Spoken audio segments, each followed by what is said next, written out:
Imagine you are a firefighter arriving at a warehouse fire.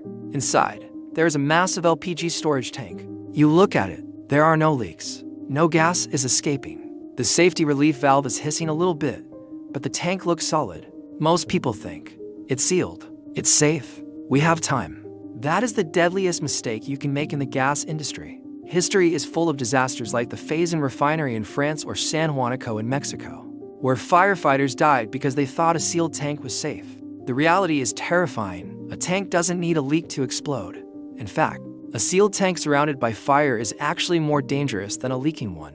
In this video, we are going to decode the most violent phenomenon in thermodynamics, the BLEVE boiling liquid, expanding vapor explosion. We will look inside the tank to see the invisible battle between pressure and steel. And I will show you why your instinct to put water on the fire is actually wrong. You should be putting water on the steel. To understand a BLEVE, you have to understand how metal handles heat.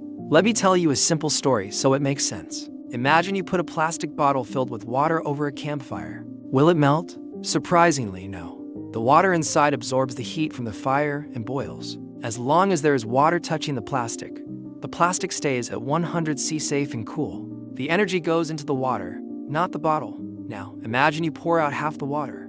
The bottom half touching the water is still cool, but the top half, it is empty. It has only vapor inside. Vapor is a terrible conductor of heat. The fire attacks the plastic directly. There is no water to steal the heat. The plastic temperature spikes to 300 C for 100 C, and boom, it melts and fails. This is exactly what happens inside an LPG tank. The liquid LPG at the bottom is the water. It keeps the steel cool auto refrigeration. The top of the tank is the dry plastic. It is the vapor space, and that is where the tragedy begins. Let's break down the sequence of a BLEVE. Phase 1. The external fire starts outside the tank. Maybe a pool of diesel is burning underneath it. The flames lick the sides of the tank. Phase 2. The pressure spike of heat boils the liquid LPG inside. The pressure rises rapidly. The safety relief valve SRV pops open to release the extra pressure. Ideally, this keeps the pressure safe.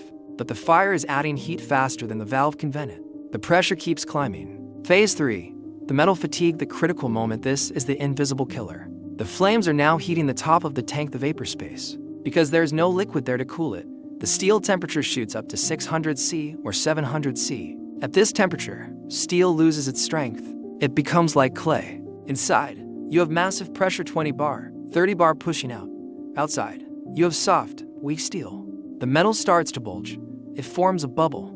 Phase 4. The rupture steel tears open. Suddenly, the tank is no longer a pressurized vessel. It is open to the atmosphere. The liquid LPG inside, which was superheated to well above its boiling point, instantly realizes, I am not under pressure anymore. In a microsecond, the entire volume of liquid flashes into vapor. It expands to 170 times its size instantly. This isn't a fire. It is a physical explosion, a shockwave that shatters windows miles away. And then that massive cloud of vapor ignites, creating the iconic mushroom cloud fireball. So, as a safety engineer or a firefighter, what is your strategy? If you see a tank in a fire, you have two choices. Choice A, put water on the fire at the bottom. Choice B, put water on the top of the tank. The answer is choice B. You must cool the vapor space. You must act as the artificial liquid on the outside to keep that steel from softening. You direct your monitor's water cannons at the top of the tank to prevent the metal failure. If you hear the safety valve whistling a high-pitched scream, that means the pressure is critical. Run. You have seconds before the BLEVE. The lesson is simple. Do not trust the steel. Physics doesn't care about your safety record. If you heat a dry vessel under pressure, it will fail. Understanding the thermodynamics of a BLEVE isn't just for passing exams, it is for surviving the job. If you want to master the science of safety from gas laws to structural failure, make sure you subscribe to Safe Decode. We don't just watch the fire, we understand it. Stay safe, cool your tanks, and I'll see you in the next one.